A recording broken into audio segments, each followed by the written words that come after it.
اعوذ باللہ من الشیطان الرجیم بسم اللہ الرحمن الرحیم الحمدللہ وحدہ والصلاة والسلام علی من لا نبی بعدہ وعلی آلہ واصحابہ اجمعین اما بعد۔ الحمدللہ جانب عالم نور مجسم شفیع معظم احمد مجتبیٰ جناب سیدنا محمد مصطفیٰ صلی اللہ تعالی علیہ وآلہ وسلم کی سیرت مبارکہ کا بیان جاری ہے، اور آج ہماری 16th ایپیسوڈ ہے، یعنی 16ویں قسط ہے۔ پچھلی قسط میں نبی مکرم صلی اللہ تعالی علیہ وآلہ وسلم اور صحابہ کرام علیہم رضوان کا مسجد نبوی شریف کی تعمیر کے حوالے سے چند باتیں آپ کے سامنے پیش کی گئی تھیں۔ مسجد کے کونے میں مسافروں اور غریبوں مسکینوں کے لیے ایک چبوترا بھی تیار کیا گیا، جہاں کم و بیش 70 درویش منچ صحابی مقیم رہتے، جو ہمہ وقت یا تو اللہ کی عبادت میں مصروف رہتے یا جانب عالم صلی اللہ تعالی علیہ وآلہ وسلم کی صحبت سے فیض یاب ہوتے۔ دری کلین تو کجا، مسجد میں کوئی چٹائی تک نہ تھی۔ دو جہاں کا سلطان ننگی زمین پر بیٹھ کر اپنے اصحاب کو جہانگیری اور جہاں بانی کے آداب سکھاتا تھا، اسی کنکریوں بھرے فرش پر اپنی تابناک حریری پیشانی رکھ کر گھنٹوں اپنے رب کے ساتھ مصروف راز و نیاز رہتا تھا۔ سلام ان پر کہ جس نے بادشاہی میں فقیری کی۔ مسجد کی تعمیر سے پہلے ہی دونوں ازواج مطہرات سیدہ عائشہ صدیقہ رضی اللہ تعالی عنہا اور سیدہ سودا رضی اللہ تعالی عنہا یہ مدینہ طیبہ پہنچ چکی تھی، اس لیے مسجد کی شمالی جانب ان کے لیے بھی 2 حجرے تیار کیے گئے۔ مسجد کی طرح یہ حجرے بھی کچے تھے، ان کی چھتیں اس قدر نیچی تھیں کہ کھڑے آدمی کا ہاتھ بآسانی چھت تک پہنچ جاتا تھا۔ حجرے تیار ہو گئے تو آپ صلی اللہ تعالی علیہ وآلہ وسلم نے حضرت ابو ایوب رضی اللہ تعالیٰ عنہ کے گھر سے ان میں منتقل ہو گئے۔ مدینہ طیبہ کو یثرب اس لیے کہا جاتا تھا کہ اس کی آب و ہوا انتہائی خراب اور مضر صحت تھی۔ جو بھی اس شہر میں داخل ہوتا تھا عموماً وبائی بخار میں مبتلا ہو جایا کرتا تھا۔ حضرت صدیق، حضرت بلال، عامر رضی اللہ تعالیٰ عنہم بھی اسی کی لپیٹ میں آ گئے، اور کئی دن تک ان کو شدید بخار آتا رہا۔ ایسے میں ان کو صاف ستھری فضا اور صحت مند آب و ہوا والا مکہ بہت یاد آیا۔ اس ارض مقدس کا ایک ایک منظر ان کے تصور میں ابھرتا اور ان کو تڑپا دیتا۔ جب درد فراق شدت اختیار کر جاتا تو پرسوز گیتوں میں ڈھل جاتا۔ سیدنا بلال حبشی رضی اللہ تعالیٰ عنہ کبھی درد بری لے میں گاتے ہیں اور کہتے ہیں، ہائے کاش کیا اب کبھی مجھے وادی مکہ میں رات گزارنا نصیب ہو سکے گا، جہاں میرے چاروں طرف اذخر اگی ہوگی اور جلیل کی بیلیں پھیلی ہوں گی۔ کیا اب کبھی ایسا دن آئے گا کہ میں مجنہ کے پانیوں پر جا سکوں اور شامہ و طفیل کا نظارہ کر سکوں۔ مجنہ یہ مکہ کا ایک بازار ہے، شامہ اور طفیل 2 پہاڑوں کے نام ہیں۔ یہ تمام چیزیں سرزمین مکہ کے ساتھ تعلق رکھتی ہیں۔ حضرت ابوبکر صدیق رضی اللہ تعالیٰ عنہ اور حضرت عامر رضی اللہ تعالیٰ عنہ نے بھی اسی سے ملتے جلتے جذبات کا اظہار کیا۔ سیدہ اماں عائشہ صدیقہ رضی اللہ تعالی عنہا نے اس صورتحال سے جانب عالم صلی اللہ تعالی علیہ وآلہ وسلم کو مطلع کیا تو آپ نے دعا فرمائی، اے الہ العالمین، جس طرح مکہ کی محبت ہمارے دلوں میں بسی ہوئی ہے، اسی طرح مدینہ کی محبت بھی ہمارے دلوں میں ڈال دے، بلکہ اس سے بھی زیادہ۔ الہی مدینہ کو ہمارے لیے خوشگوار بنا دے، اس کے پیمانوں میں برکتیں نازل فرما دے، اور اس کے بخار کو جحفہ کی طرف منتقل فرما دے۔ جحفہ یہ مدینہ سے چند میل کے فاصلے پر ایک جگہ جو آج کل ویران ہے، اس کو جحفہ کہتے ہیں۔ آپ صلی اللہ تعالی علیہ وآلہ وسلم کی یہ دعا ایسی مقبول ہوئی کہ پھر ان کو کبھی مکہ کی یاد نے نہ ستایا، نہ ان میں سے کوئی مکہ کی طرف لوٹ کر گیا، بلکہ جو بھی ہجرت کر کے آیا وہ عموماً یہیں کا ہو کر رہ گیا۔ وبائی امراض کا بھی خاتمہ ہو گیا اور آب و ہوا بھی لطیف و خوشگوار ہو گئی۔ جانب عالم صلی اللہ تعالی علیہ وآلہ وسلم کے مدینہ طیبہ میں قرار پذیر ہونے کے بعد بہت سے لوگ ہجرت کر کے مدینہ پہنچنے لگے۔ یہ لوگ چونکہ اللہ اور اس کے رسول کی رضا جوئی کی خاطر اپنا سب کچھ چھوڑ چھاڑ کر چلے آتے تھے، اس لیے ان کے پاس مال ہوتا تھا نہ کوئی جائیداد۔ آپ نے ان کی آباد کاری کے لیے یہ انوکھا طریقہ اختیار فرمایا کہ ہر مہاجر کو کسی نہ کسی انصاری کا بھائی بنا دیا، اور چشم فلک نے اطاعت رسول اور اثار و قربانی کا یہ حیران کن منظر دیکھا کہ ہر انصاری نے اپنے مہاجر بھائی کو پیشکش کی کہ چونکہ آج سے تم میرے بھائی ہو، اس لیے میری ہر چیز میں نصف کے حقدار ہو، یہ میری زمین ہے، یہ مکان ہے، یہ باغ ہے، ان سب میں آدھا حصہ تمہارا، آدھا میرا۔ ہے کوئی نظیر اس بے مثال اثار کی تاریخ عالم میں؟ یقیناً ایسی نظیر کوئی نہیں ملتی۔ آپ صلی اللہ تعالیٰ علیہ وآلہ وسلم جب تمام مہاجرین کو انصار کے ساتھ سلسلہ اخوت میں منسلک فرما چکے تو مولا علی شیر خدا کرم اللہ تعالیٰ وجہ الکریم روتے ہوئے حاضر خدمت ہوئے، عرض کی یا رسول اللہ صلی اللہ علیہ وسلم، دیکھیں آپ نے سب مہاجرین کو کسی نہ کسی انصاری کا بھائی بنا دیا ہے، مگر مجھے ابھی تک کسی کا بھائی نہیں بنایا۔ آپ صلی اللہ تعالیٰ علیہ وآلہ وسلم نے فرمایا، علی انت اخی فی الدنیا والآخرہ، اور تم تو دنیا اور آخرت میں میرے بھائی ہو۔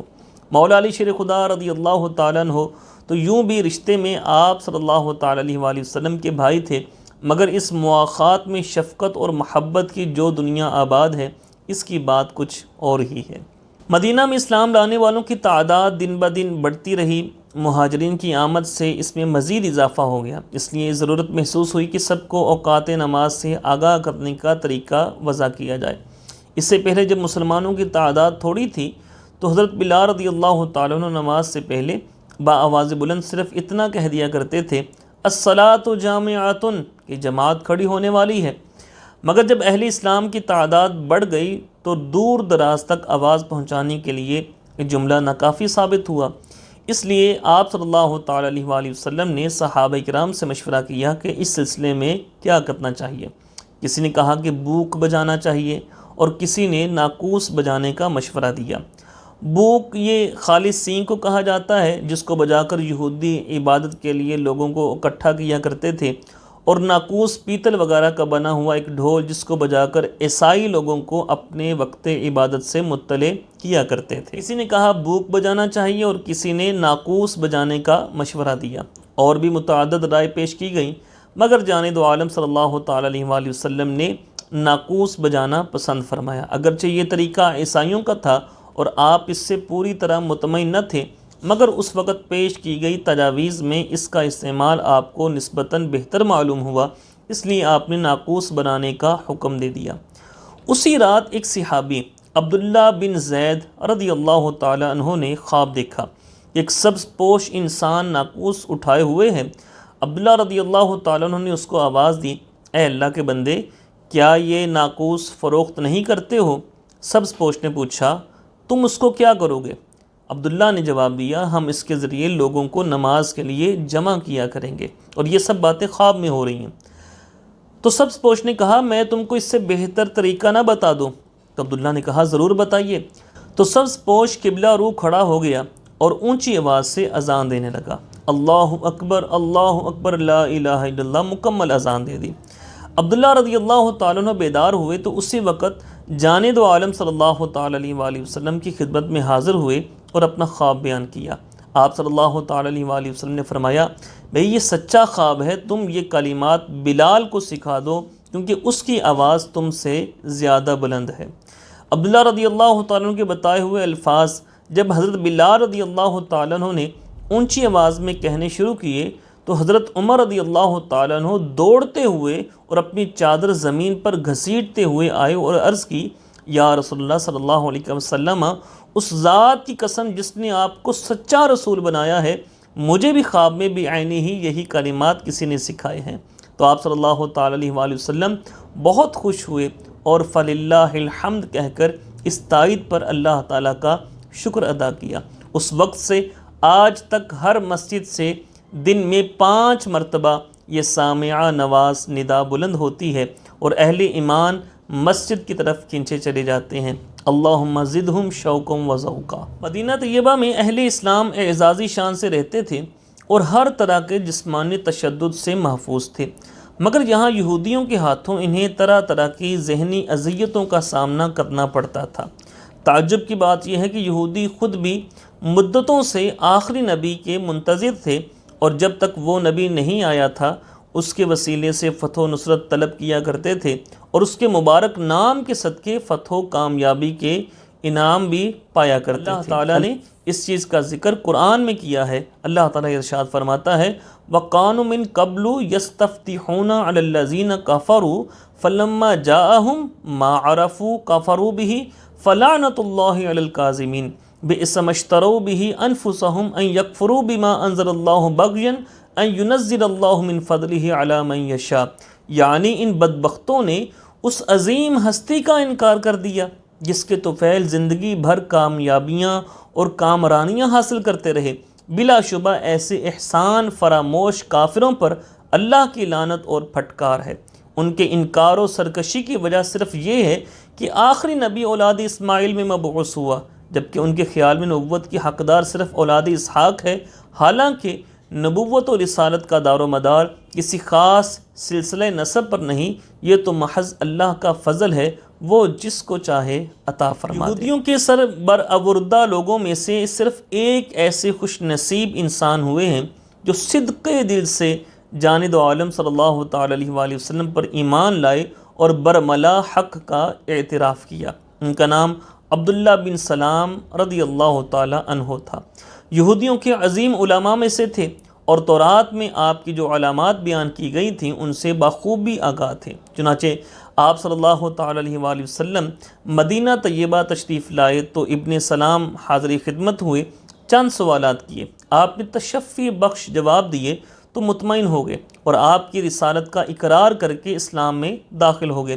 پھر عرض کی یا رسول اللہ صلی اللہ علیہ وسلم دیکھیں یہودی میری علمیت اور سرداری کے بڑے معترف ہیں، آپ مجھے دوسرے کمرے میں بٹھا دیجئے اور یہودیوں کو بلا کر ان سے پوچھئے کہ میرے بارے میں ان کی کیا رائے ہے، ظاہر ہے کہ وہ میری تعریف کریں گے۔ پھر ان سے کہیں کہ اگر عبداللہ بن سلام ایمان لے آئے تو کیا تم اس کا اتباع کرو گے؟ چونکہ ان کے وہم و گمان میں بھی یہ بات نہ ہوگی کہ میں مسلمان ہو چکا ہوں، اس لیے وہ یہی کہیں گے کہ ابن سلام ایمان لے آئے تو ہم بھی اس کی پیروی کریں گے۔ اس وقت میں باہر نکل آؤں گا اور ان کے روبرو آپ کی رسالت کا اقرار کروں گا۔ اگرچہ یہودی ایک دغا باز قوم ہے، ہو سکتا ہے وہ اپنے قول سے پھر جائیں، تاہم ان پر حجت تو قائم ہو ہی جائے گی۔ آپ صلی اللہ تعالی علیہ وآلہ وسلم نے اس تجویز کو پسند فرمایا اور یہودیوں کو بلا بھیجا۔ وہ آئے تو آپ صلی اللہ تعالی علیہ وآلہ وسلم نے فرمایا، اے گروہ یہود، اللہ سے ڈرو، اس ذات کی قسم جس کے سوا کوئی معبود نہیں، تم اچھی طرح جانتے ہو میں اللہ کا رسول ہوں، اس لیے تمہیں چاہیے کہ اسلام لے آؤ۔ یہودیوں نے کہا کہ ہمیں آپ کی نبوت وغیرہ کا کوئی علم نہیں ہے۔ نبی مکرم صلی اللہ تعالی علیہ وآلہ وسلم نے فرمایا، اچھا یہ بتاؤ کہ ابن سلام کے بارے میں تمہارا کیا خیال ہے، وہ کیسا انسان ہے؟ یہودی سب کے سب کہنے لگے کہ وہ ہمارا سردار ہے، سردار کا بیٹا ہے، بہت بڑا عالم ہے، ایک بڑے عالم کا صاحبزادہ ہے، بہترین انسان ہے اور ایک اچھے آدمی کا فرزند ہے۔ یہودیوں نے عبداللہ بن سلام کی تعریفوں کے پل باندھ دیے۔ آپ صلی اللہ تعالی علیہ وآلہ وسلم نے جب ساری تعریفیں سن لی تو فرمایا، اگر وہ میری رسالت کی گواہی دے دے تو سارے یہودی کہنے لگے، اگر وہ آپ کی رسالت کی گواہی دے دینا تو ہم بھی آپ کی پیروی کریں گے۔ تو جانب عالم صلی اللہ تعالی علیہ وآلہ وسلم نے آواز دی، ابن سلام باہر آ جاؤ۔ وہ باہر آئے تو آپ صلی اللہ تعالی علیہ وآلہ وسلم نے فرمایا، اے عبداللہ بن سلام، کیا میں وہی رسول نہیں ہوں جس کا تذکرہ تورات و انجیل میں ہے اور جس پر ایمان لانے کا تم سے سابقہ انبیاء نے عہد لیا ہے؟ عبداللہ بن سلام نے برملا کہا، بلا شبہ آپ وہی رسول ہیں یا رسول اللہ۔ پھر یہودیوں سے مخاطب ہوئے اور کہا، اے قوم یہود، اللہ سے ڈرو اور ان پر ایمان لے آؤ، تم خوب جانتے ہو کہ یہ وہی رسول ہیں جن کی آمد کی بشارتیں تورات اور انجیل میں موجود ہیں۔ عبداللہ بن سلام رضی اللہ تعالیٰ عنہ کو جانب عالم صلی اللہ علیہ وسلم کی تعریف میں یوں رطب اللسان دیکھ کر یہودیوں کو آگ لگ گئی۔ دل ملاتے ہوئے عبداللہ بن سلام سے گویا ہوئے، انت شرنا و ابن شرنا، ارے عبداللہ تم تو بدترین انسان ہو اور ایک بدترین انسان کے بیٹے ہو، اور غصے میں پھنکارتے ہوئے واپس چلے گئے۔ یہودیوں نے اگرچہ ہٹ دھرمی کا مظاہرہ کیا اور عبداللہ بن سلام رضی اللہ تعالیٰ عنہ کی بات نہ مانی، مگر عبداللہ بن سلام کے ایمان لانے سے یہ نمایاں فائدہ ہوا کہ تورات کا ایک بڑا عالم جانب عالم صلی اللہ تعالی علیہ وآلہ وسلم کا مصدق اور مؤید بن گیا، جس کی وجہ سے یہودیوں کے لیے یہ ممکن نہ رہا کہ احکام تورات میں حسب منشا رد و بدل کر سکیں۔ ایک دفعہ چند یہودی آپ صلی اللہ تعالی علیہ وآلہ وسلم کی خدمت میں حاضر ہوئے اور کہا کہ ہم میں سے ایک مرد اور ایک عورت زنا کے مرتکب ہوئے ہیں، ان کے لیے کیا حکم ہے؟ اگرچہ وہ دونوں شادی شدہ تھے اور تورات کے مطابق بھی رجم یعنی سنگسار کے مستحق تھے، تاہم یہودی ان کو سزا سے بچانا چاہتے تھے۔ جانب عالم صلی اللہ تعالی علیہ وآلہ وسلم نے ان سے پوچھا کہ تورات میں رجم کے بارے میں کیا احکام ہیں؟ انہوں نے کہا کہ تورات میں تو رجم کے متعلق کچھ نہیں ہے، البتہ ہم ایسے زانیوں کو رسوا کرتے ہیں، کوڑے بھی مارتے ہیں، لیکن رجم کرنے والی سزا وہ انہوں نے بیان نہیں کی۔ عبداللہ بن سلام رضی اللہ تعالیٰ عنہ جو پاس ہی بیٹھے تھے، یہ سنتے ہی بول اٹھے، اور یہودیوں تم جھوٹ بولتے ہو، تورات میں رجم کا حکم موجود ہے۔ یہودیوں کی دیدہ دلیری دیکھیے کہ وہ تورات اٹھا لائے اور آیت رجم پر ہاتھ رکھ کر اس کا ما قبل اور ما بعد پڑھ دیا۔ عبداللہ بن سلام جیسے عالم تورات کے سامنے یہ طفلانہ حرکتیں کیا کام دے سکتی تھیں؟ انہوں نے کہا ذرا تم اپنا ہاتھ تو اٹھاؤ اور اس کے نیچے جو آیت چھپا رکھی ہے اس کو پڑھو۔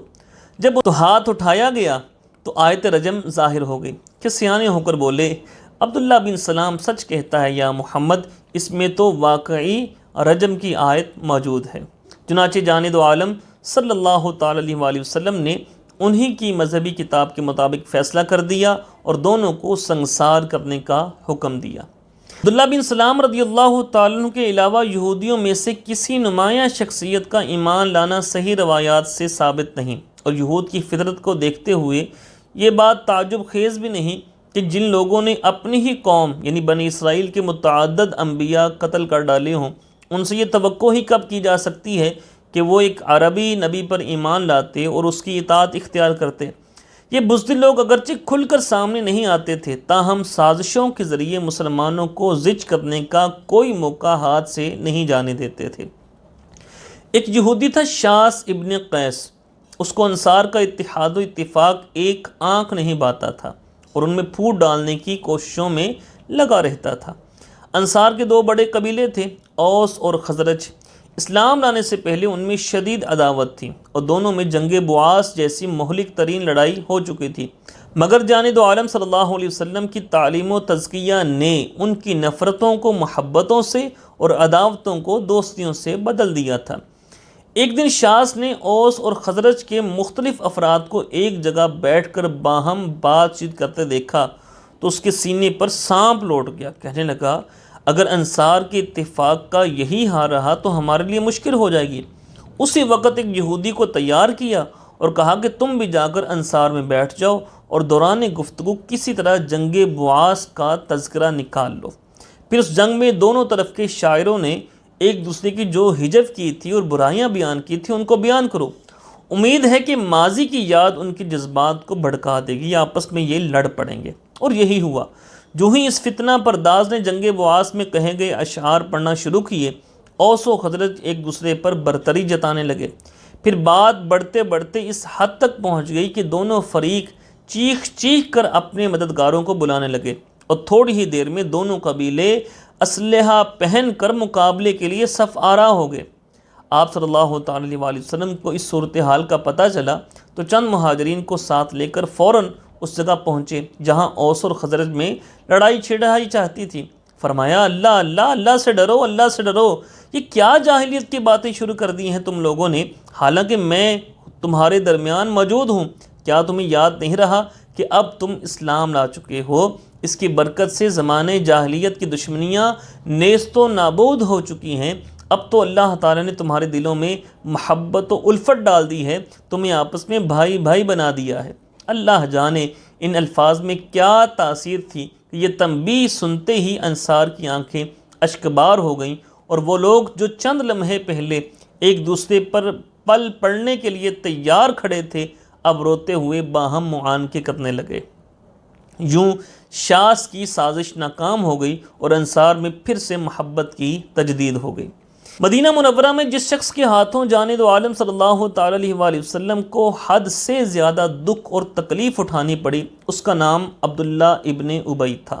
یہ منافقوں کا سردار، سامنے جی صدقے کرنے والا اور پس پشت انتہائی دل آزار باتیں کرنے والا، ہیلوں بہانوں کا ماہر، دروغ و چرب زبان اور جھوٹی قسمیں اٹھانے میں بے باک۔ جانب عالم صلی اللہ علیہ وسلم کے ساتھ اس کی غیر معمولی عداوت کا سبب یہ تھا کہ آپ صلی اللہ علیہ وسلم کے مدینہ تشریف لانے سے پہلے اہل مدینہ اس کو اپنا بادشاہ بنانا چاہتے تھے۔ تاج وغیرہ بن چکا تھا، رسم تاج پوشی کی تیاری ہو رہی تھی کہ اچانک آپ کی آمد سے یہ سارا پروگرام درہم برہم ہو گیا اور سر پر تاج سجانے کی آرزو ابن ابی کے دل میں ہی گھٹ کر رہ گئی، کیونکہ لوگوں نے عملاً اس بے تاج بادشاہ کو اپنا تاجدار مان لیا تھا جس کے نالین کا نقشہ تاجوں کی زینت بنا، اور شاہوں نے بصد احترام اس کو اپنے سروں پر رکھا۔ تاج و تخت سے محرومی کا صدمہ آخر تک ابن ابی کے دل میں کانٹے کی طرح کھٹکتا رہا، اس کو جانب عالم صلی اللہ علیہ وسلم کی عداوت پر اکساتا رہا۔ پہلے پہل تو یہ اعلانیہ مخالفت کیا کرتا تھا۔ ایک دفعہ جب آپ مسلمانوں، یہودیوں اور مشرکوں کے ایک مخلوط اجتماع میں دعوت حق دینے کے لیے تشریف لے گئے تو ابن ابی آپ کی گفتگو سن کر نہایت گستاخانہ انداز میں کہنے لگا کہ محمد، ہمیں تمہاری باتوں سے کوئی دلچسپی نہیں، جو کچھ بیان کرتے ہو اگر حق بھی ہو تب بھی ہماری مجلسوں میں آ کر ہمیں نہ ستایا کرو، تم جا کر اپنے گھر میں بیٹھو، اگر وہاں کوئی تم سے ملنے آئے تو اس کے سامنے بے شک بیان کرتے رہو۔ تو حضرت عبداللہ بن رواحہ رضی اللہ تعالیٰ عنہ بھی اس محفل میں موجود تھے۔ انہوں نے ابن ابی کی یاوہ گوئی سن کر کہا، نہیں نہیں یا رسول اللہ، آپ ضرور ہماری محفلوں میں تشریف لایا کریں، ہمیں نصیحت کیا کریں، ہمیں تو آپ کی باتیں بہت اچھی لگتی ہیں۔ اس پر وہاں موجود لوگوں میں ہنگامہ برپا ہو گیا۔ بڑی مشکل سے آپ صلی اللہ تعالیٰ علیہ وسلم نے تمام فریقوں کو ٹھنڈا کیا۔ واپس آ کر آپ نے حضرت سعد ابن معاذ سے سارا واقعہ بیان کیا تو حضرت سعد رضی اللہ تعالیٰ عنہ نے کہا، یا رسول اللہ، ابن ابی سے درگزر فرما دیجئے، کیونکہ ہم لوگ اس کو بادشاہ بنانے کی تیاریاں کر رہے تھے۔ آپ کی تشریف آوری کی وجہ سے وہ اس اعزاز سے محروم رہ گیا ہے، اس لیے ایسی باتیں کر کے اپنے دل کی بھڑاس نکالتا ہے۔ تو جانب عالم صلی اللہ تعالیٰ علیہ وسلم تو مجسمہ رحمت تھے، اسی وقت معاف فرما دیا۔ اسی طرح ایک اور مرتبہ جانب عالم صلی اللہ علیہ وسلم اپنے دراز گوش پر سوار ہو کر ابن ابی کو دعوت اسلام دینے گئے۔ آپ کے ساتھ چند صحابہ کرام بھی تھے۔ ابن ابی کے پاس پہنچے تو اس نے نہایت تحقیر آمیز لہجے میں کہا، الیک عنی، مجھ سے پرے ہٹو، تمہارے گدے کی بدبو سے میرا دماغ پھٹا جا رہا ہے۔ ایک عاشق رسول انصاری صحابی نے جواب دیا، واللہ لحمار رسول اللہ اطیب الریح منک، خدا کی قسم رسول اللہ کا گدا تجھ سے زیادہ خوشبودار ہے۔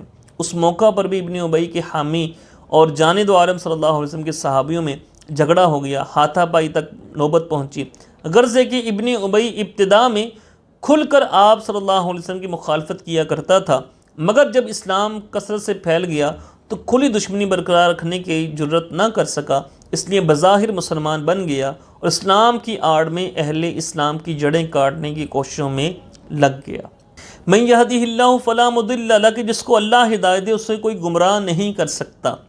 عجیب بات ہے کہ ابن ابی کا بیٹا سچا پکا مومن تھا، وہ باپ کی کرتوتوں سے متنفر بیزار تھا۔ شان رسالت میں باپ کی گستاخیوں پر اس کا خون کھول اٹھتا اور وہ کچھ کر گزرنے کے لیے بے تاب ہو جاتا۔